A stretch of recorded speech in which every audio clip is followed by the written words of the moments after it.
Hey everybody, and welcome to another episode of Making Something from Nothing. This is Richard, and today we're going to be doing a very precision lathe job for a customer that commissioned me to go ahead and make 3 gyroscope flywheels. This will be my first experience with a detailed mechanical drawing, and I'm going to go through the process of creating some precision parts, and I hope that you'll join me for the rest of the build. Well, here's the mechanical drawing the customer sent in, and today's video is going to center around this 50 millimeter brass flywheel. To give you some perspective, I went ahead and turned one down out of aluminum. It's not to scale, but it gives you an idea of what the finished part's going to look like. The 3 flywheels are going to be made from this brass bar stock, and the axles are going to be made out of some 3/16 precision ground drill rod.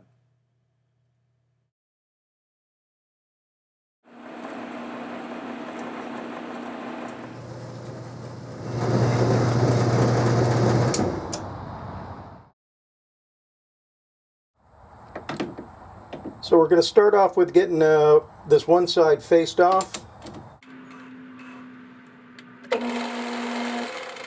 Now, I don't work with brass all the time, but what I've got here is a high-speed steel I ground specifically for this job.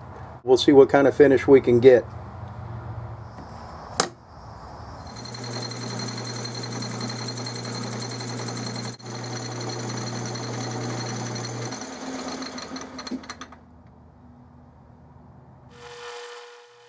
Well, I was going for the best surface finish that I could possibly get for this customer, and I'm really happy with this high-speed bit that I ground.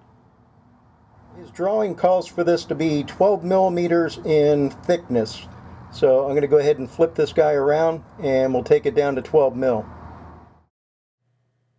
Now, it's important that both faces are parallel to each other, so I'm using precision ground high-speed steel as parallels to go ahead and bring the work out beyond the jaws.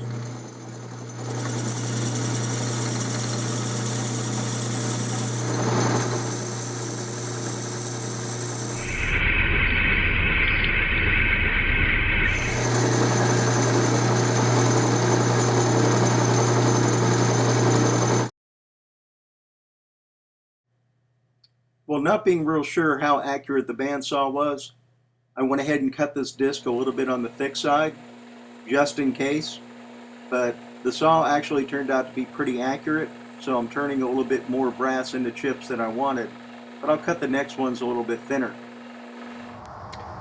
Well, one of the hardest things to do is to measure this thing without scratching it with the measuring tools.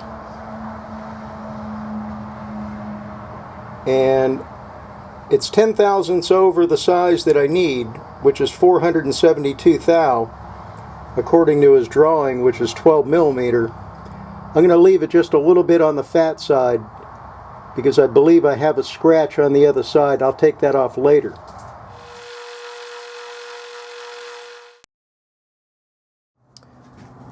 Well, another challenge besides avoiding scratching the brass that I'm struggling with,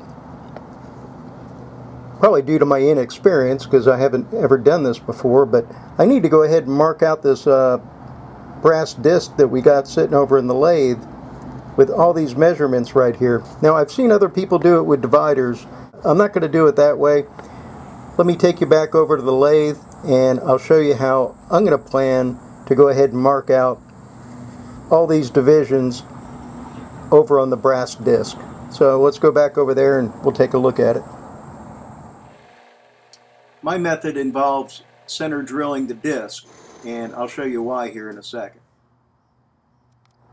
Now, yesterday off camera, I went ahead and made this little tool here. It's just a 60-degree point, kind of like what you see on the end of your live center. I'm going to place this directly into the center drilled hole, so this way I'm finding dead center of this disc, and then I'm going to use a combination of the cross slide and a dial indicator to move out the necessary increments. And this is hardened steel, and I'm just going to go ahead and score a very faint light line on the outside of this disc where I need to put all my marks. So let's go ahead and do that.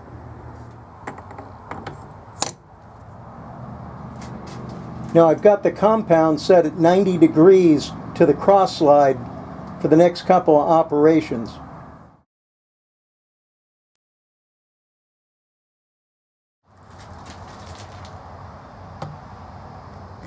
It looks pretty level.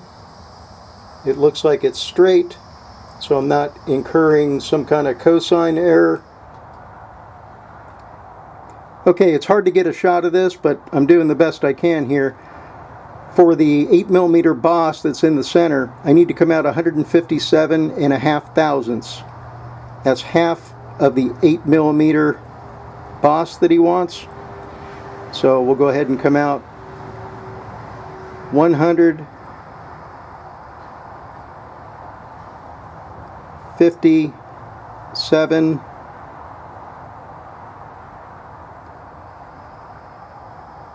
and a half.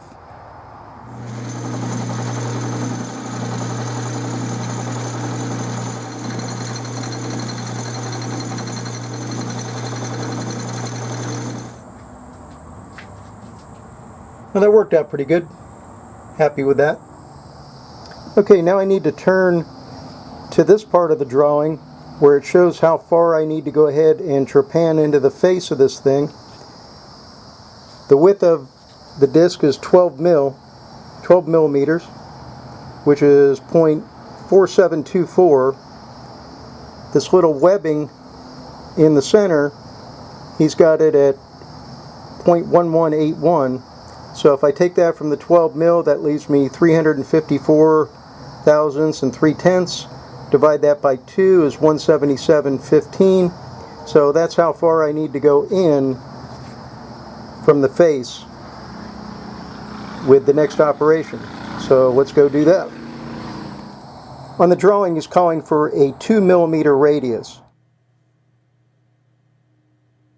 He did tell me that was at the discretion of the machinist based on available tooling. Okay, we're all set up to start carving out this face, and as you can see, I've got another dial indicator set up. The reason why I'm using these is I was getting a discrepancy on what the dial was showing versus the dial indicators. So I'm going to trust the dial indicators on this job, since everything has to be as accurate as possible. I've got the 2-inch Mitutoyo one set up, and that'll gauge the travel of how far my tool post is moving over towards the chuck. So let's start cutting.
Well, I was shooting for 177 and I've got 178.